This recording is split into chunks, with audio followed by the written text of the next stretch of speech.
नमस्कार. श्री स्वामी समर्थ. मित्रांनो, नाट्यछंदमध्ये आपलं स्वागत आहे. आज मी एका नवीन विषयावर बोलणार आहे. तो विषय आहे मराठी नाट्य संमेलन.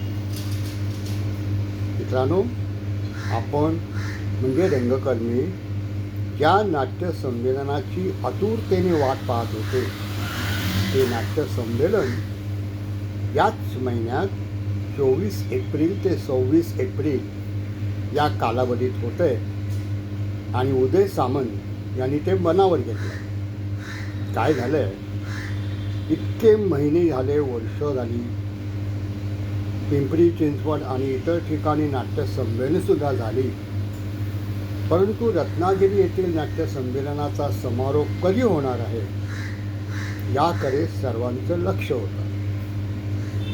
उदय सामंत आपले बिझी होते.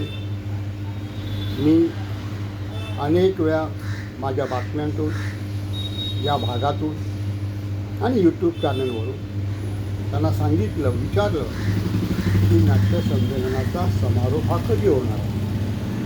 मित्रांनो, परंतु आनंदाची गोष्ट अशी की अखिल भारतीय मराठी नाट्य संमेलनाचे अध्यक्ष डॉक्टर जब्बार पटेल यांना त्यांचं समारोपाचं भाषण करायचं आहे रत्नागिरी येथील नाट्यसंमेलनात. प्रश्न असा आहे की ज्या वेळेला नाट्यसंमेलनं झाली, 100वे नाट्यसंमेलन झालं, त्या वेळेला त्यांना अध्यक्ष भाषणात काही नमूद करता आलं नाही. त्यांना तसा वेळ दिला गेला नाही.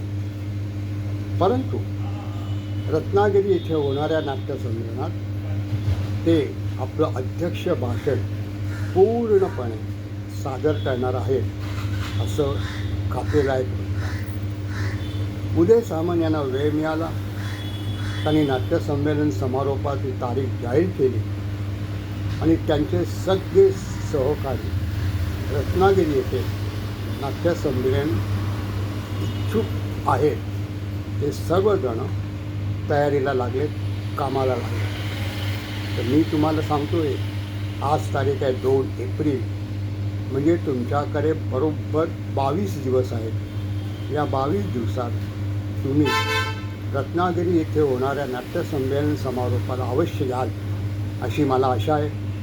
उदय सामंत आणि त्यांचे सहकारी वाट बघतायत, तेव्हा चला तुम्ही तुमची तिकीटं बुक करा किंवा नाट्य परिषद मुंबई शाखा, मध्यवर्ती शाखा यांना कळवा की आम्ही नाट्य संमेलनाला येणार आहोत. इथेच थांबतो. धन्यवाद.